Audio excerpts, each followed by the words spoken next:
الحظ الأنثيين يبين الله لكم أن تضلوا والله بكل شيء عليم صدق الله العظيم. Nanti lebih dibuka lagi ya, seperti alif ataupun ain tadi ya.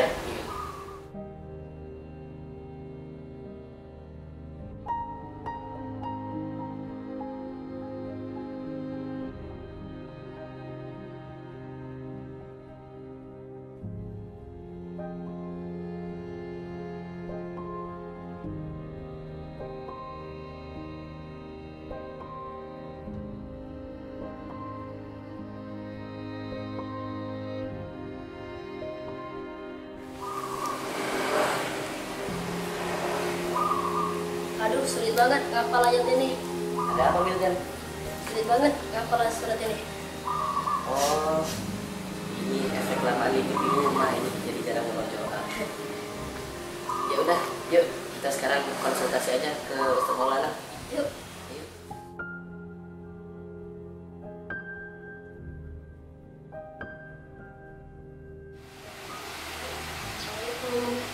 Waalaikumsalam warahmatullahi wabarakatuh. Ya, monggo silakan masuk.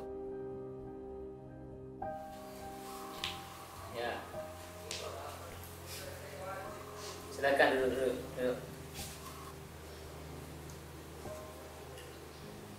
Kenapa ini Aldo sama Wildan? Afan Ustaz, tadi Aldo lihat Wildan kesusahan menghafal dan murojaah Ustaz. Jadi gimana Ustaz solusi tips langkah-langkah untuk menghafal Al-Quran biar mudah? Baik, mungkin ini efek kelamaan liburan. Jadi tidak bisa lagi atau tidak tahu caranya bagaimana menghafal Quran itu dengan mudah. Ustaz jelaskan firman Allah Subhanahu wa taala. Allah Subhanahu wa taala berfirman, "A'udzubillahi minasyaitonir rajim.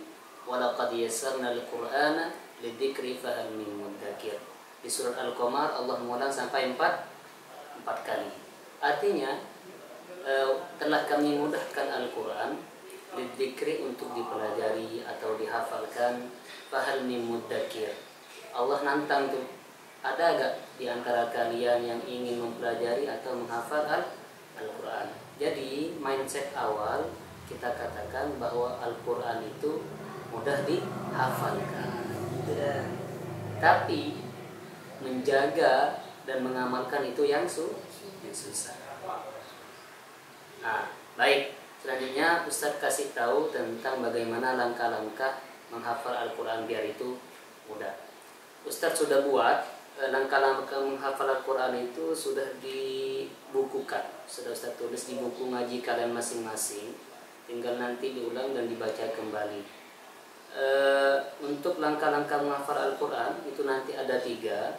Yang pertama niat, yang kedua usaha atau action atau ikhtiar, dan yang ketiga doa. Baik, Ustaz jelaskan yang pertama tentang niat. Jadi niatnya menghafal Al-Quran di sini nanti ada 4 komponen.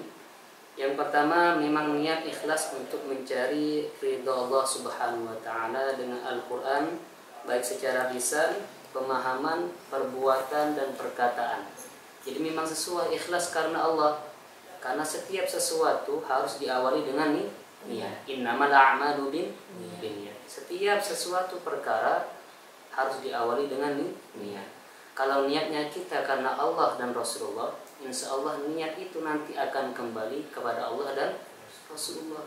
Ketika niatnya karena Allah dan Rasulullah, itu nanti ketika menghafal Al-Quran akan dimudahkan. Terus juga masalah niatnya pengen mempermudah dalam membaca Al-Quran. Jadi bukan untuk menyombongkan, tapi biar Al-Quran ini nanti mudah dibaca, mudah dipahami. Selanjutnya yang ketiga, mengendalikan amaliyah agar senantiasa sesuai dengan Al-Quran. Mengendalikan amaliyah itu maksudnya perbuatan dikendalikan biar sesuai atau selaras dengan Al-Quran. Jadi yang kita baca sesuai dengan perbuatan kita sehari-hari. Kalau kata Al-Quran, tolong menolong dalam kebaikan, tolong bagi yang membutuhkan. Terus yang terakhir dalam masalah niat juga yaitu ikut menjaga Al-Quran dan mensyiarkannya.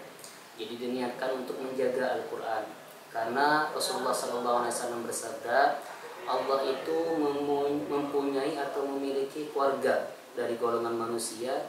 Siapa? Kata para sahabat. Rasulullah menjawab, ahlul Quran, ahlullahi wa khasatuh. Mereka para ahli Al-Quran, mereka lah keluarga Allah. Jadi kalian termasuk yang menjaga Al-Quran, diniatkan untuk menjaga Al-Quran dan mensyiarkannya. Dikasih tahu ke masyarakat, walaupun itu hanya satu huruf. Oke? Selanjutnya untuk langkah-langkah menghafal Al-Quran, yang kedua yaitu usaha atau action atau ikhtiar. Usaha itu meliputi nanti ada 3 bagian. Yang pertama, memilih mushaf Al-Quran yang benar. Mushaf Al-Qurannya harus benar dan tepat. Nah, yang kalian bawa itu mushaf Al-Quran, yang mana untuk penghafal Al-Quran itu pakai mushaf yang pojokan istilahnya. Jadi satu halaman itu ada 15 baris, atau satu juz ada 20 halaman atau 10 lembar. Nah, contoh Al-Quran yang untuk penghafal Quran boleh kalian pakai seperti ini. Jadi nanti satu halaman itu sekitar nanti 15 baris.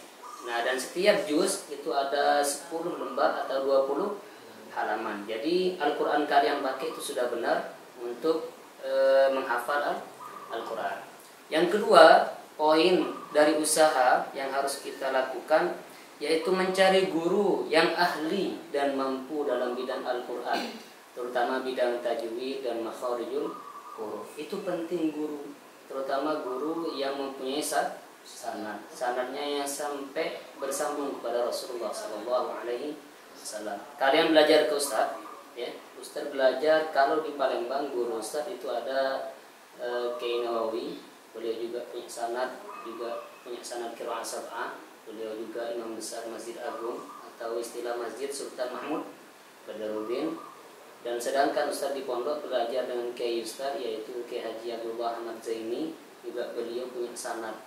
Jadi insya Allah guru-guru kalian yang ada di rumah tahfidz ini, di rumah tahfidz Al-Firdaus ini mempunyai sanad atau jelas mereka belajar kepada gurunya masing-masing. Dan yang terakhir dari usaha atau ikhtiar itu yaitu waktu yang tepat untuk menghafal. Nah, ini mungkin banyak tidak diketahui oleh kalian. Kapan sih waktu yang tepat atau yang baik untuk menghafal? Semua waktu itu bagus, tapi ada yang lebih utama waktu itu untuk menghafal Quran. Kapan? Yang pertama 1 jam sebelum fajar atau waktu subuh. Istilahnya kita disuruh sholat sunat tahajud. Setelah itu kalian menghafal itu lebih bagus, lebih kuat dan sulit untuk lupa. Bukan tidak lupa, kalau lupa pasti kalau tidak dimurojaah, tapi sulit untuk lupa. Jadi 1 jam sebelum sholat subuh, istilahnya setelah sholat tahajud. Yang kedua waktunya setelah sholat subuh, ba'da subuh. Nah, kalau kalian tidak sempat bangun sebelum subuh, ba'da subuh. Jadi subuh berjamaah di masjid ataupun di musola, setelah itu kalian menghafal. Insya Allah juga lebih cepat masuk dalam menghafal Al-Quran. Dibaca beberapa kali sebelum tidur malamnya, subuh insya Allah cepat menghafal. Ini juga 2 waktu ini yang lebih Ustaz sarankan, karena lebih cepat menghafal dan juga lebih afdol utama waktunya dan sulit untuk lupa. Terakhir waktunya yaitu setelah asar, sholat asar dan sholat maghrib. Kalau dulu Ustaz di pondok itu ba'da maghrib. Kalau setelah sholat asar dibuat untuk murojaah. Nah, itu untuk langkah yang kedua menghafal Al-Quran, usaha atau ikhtiar tadi. Selanjutnya yang ketiga dalam langkah-langkah menghafal Al-Quran yaitu doa. Doa ini nanti ada 2 bagian. Yang pertama doa kepada Allah Subhanahu Wa Taala. Itu pasti. Jangan sampai dilupakan doa ini, karena kita usaha tanpa doa itu namanya bohong, hasilnya tidak maksimal. Jadi selaku orang yang beriman kita tetap berdoa kepada Allah Subhanahu Wa Taala agar ketika dalam menghafal Al-Quran diberi kemudahan dan kelancaran. Selanjutnya doa dari kedua orang tua, minta restu, minta doa kedua orang tua. Setiap kalian berangkat mengaji menghafal Al-Quran itu minta ridho, salim kepada mereka berdua, minta restu, minta doa. Ayah, ibu, doakan kami agar dimudahkan dalam menghafal Al-Quran. Karena Rasulullah SAW bersabda, Ridhallahi fi ridhon walidain.